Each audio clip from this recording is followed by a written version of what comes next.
Oke, Bismillahirrahmanirrahim. Assalamualaikum warahmatullahi wabarakatuh.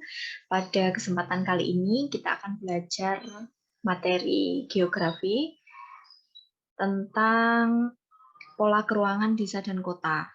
Nah, untuk selanjutnya nanti saya akan share screen ya. Sebentar. Share screen. Oke.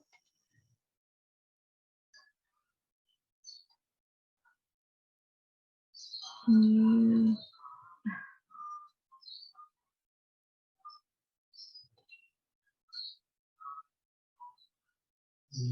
Oke, kita langsung sudah masuk di PowerPoint-nya ya. Ini mata pelajaran geografi. Untuk selanjutnya kita akan mempelajari bab baru, yaitu tentang pola keruangan desa dan kota. Oke, yang pertama kita akan masuk tentang bab materi tentang potensi desa ya. Untuk potensi desa itu sendiri digolongkan menjadi 3 bagian, yaitu desa dengan potensi tinggi, sedang, dan rendah. Nah, untuk desa berpotensi tinggi itu merupakan desa dengan daerah yang lahan pertaniannya itu subur, kemudian topografinya rata, dan dilengkapi dengan irigasi teknis. Nah, kemampuan wilayah untuk berkembang pada desa potensi tinggi ini itu lebih besar dibandingkan desa potensi sedang dan rendah.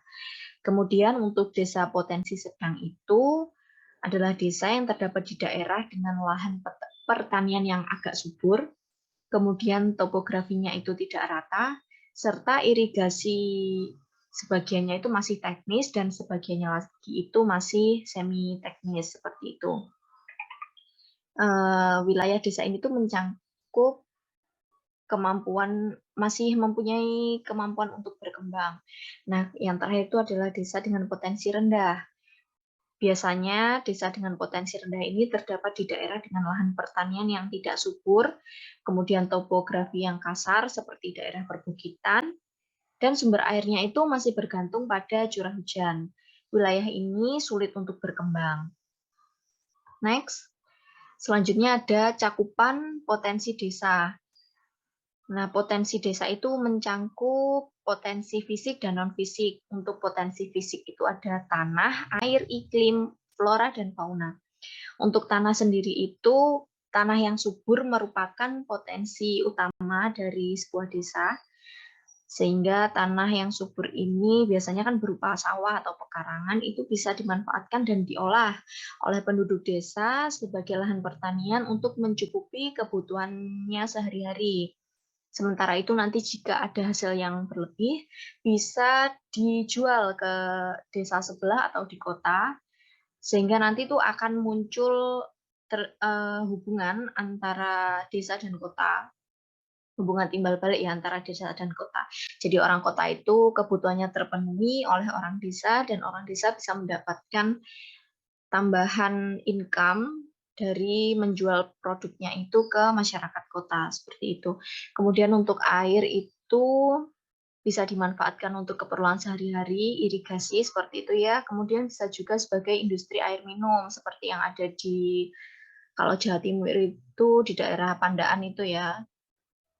Kemudian ada iklim. Nah, iklim ini sangat mempengaruhi aktivitas masyarakat yang ada di desa tersebut. Jadi masyarakat ini bisa memilih tanaman apa yang tepat untuk ditanam di daerah desa dengan iklim yang seperti apa. Misal iklimnya sejuk atau dingin atau curah hujannya cukup, seperti itu nanti bisa menjadi pertimbangan warga desa untuk memilih tanaman apa yang akan mereka tanam.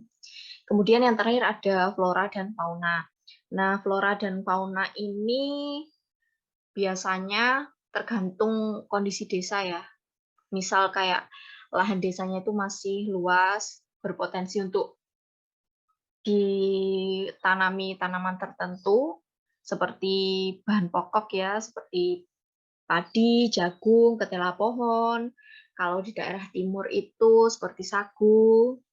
Nah, itu bisa dimanfaatkan warga desa nanti kalau seperti yang saya jelaskan sebelumnya, hasilnya yang itu bisa dijual, dan kalau hasilnya masih kurang, itu biasanya warga desa menambah income-nya dengan cara Berternak. Nah, faunanya ini dari beternak ini, entah itu dari ternak besar, ternak kecil maupun unggas seperti itu. Kemudian untuk potensi non-fisiknya itu ada masyarakat, lembaga sosial, aparatur, dan pamong desa. Nah, untuk masyarakat ini adalah sebagai SDM-nya ya, sumber daya masyarakatnya itu yang mengolah potensi sumber daya yang dimiliki desa. Kemudian lembaga sosial desa ini seperti di bidang pendidikan, kemudian ada koperasi, dan lembaga lain ini yang mampu memberikan bantuan dan dukungan pada masyarakat desa melalui kegiatannya. Seperti itu. Kemudian ada aparatur dan pamong desa. Aparatur dan pamong desa ini akan membantu warga untuk mewujudkan penyelenggaraan pemerintah desa yang tertib, berdaya guna, dan berhasil guna dalam mengelola pembangunan. Seperti itu.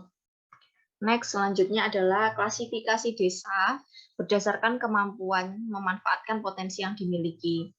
Nah, di sini tuh desanya itu klasifikasinya dibagi menjadi 3, yaitu desa tradisional, swadaya, swakarya, dan swasembada.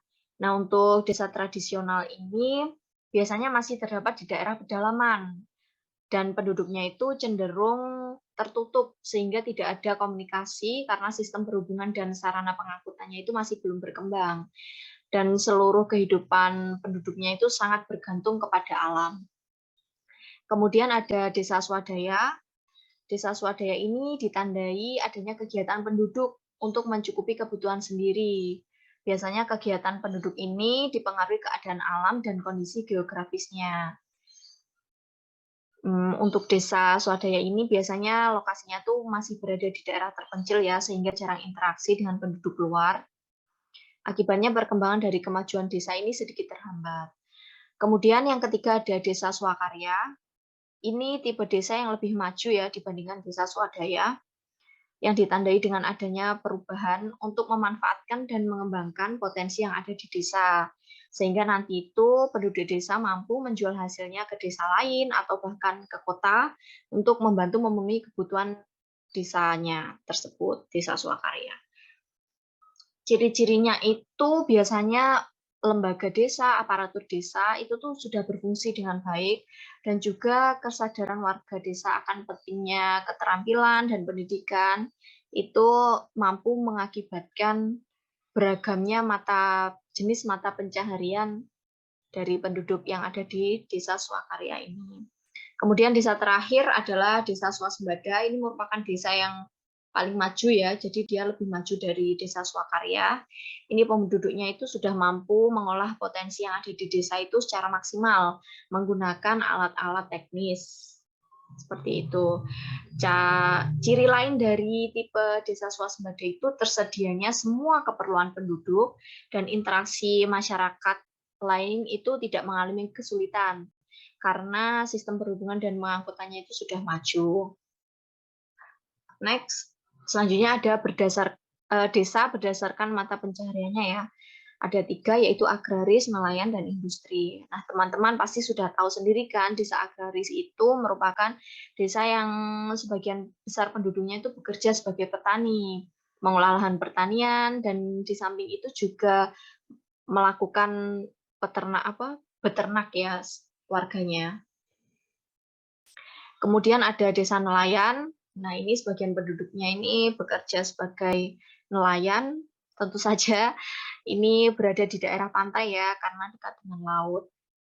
Kemudian yang ketiga ada desa industri. Nah, desa industri ini sebagian besar penduduknya itu bekerja di sektor industri, seperti itu. Untuk materi pertemuan kali ini cukup sampai di sini dulu ya. Nah, di akhir pertemuan ini ada tugas untuk teman-teman semua, yaitu untuk mengamati desa tempat tinggal kalian, lalu menyebutkan apa saja potensi yang terdapat di desamu. Kemudian tuliskan bagaimana sih cara kalian untuk mengembangkan potensi yang ada di desa kalian. Jangan lupa untuk menyebutkan nama desa dan kecamatan tempat tinggalmu.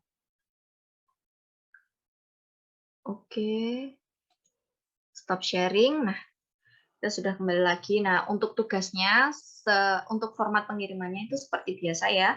Ada nama, kemudian ada mata pelajaran, kemudian ada tanggal, dan yang terakhir nanti untuk tambahan bisa ditambahkan nama desa kalian dan kecamatan kalian. Nah, sudah kalau ada pertanyaan dari teman-teman, bisa langsung chat di grup atau bisa japri juga ke saya. Untuk tugasnya jangan lupa dikumpulkan, itu japri ke saya ya.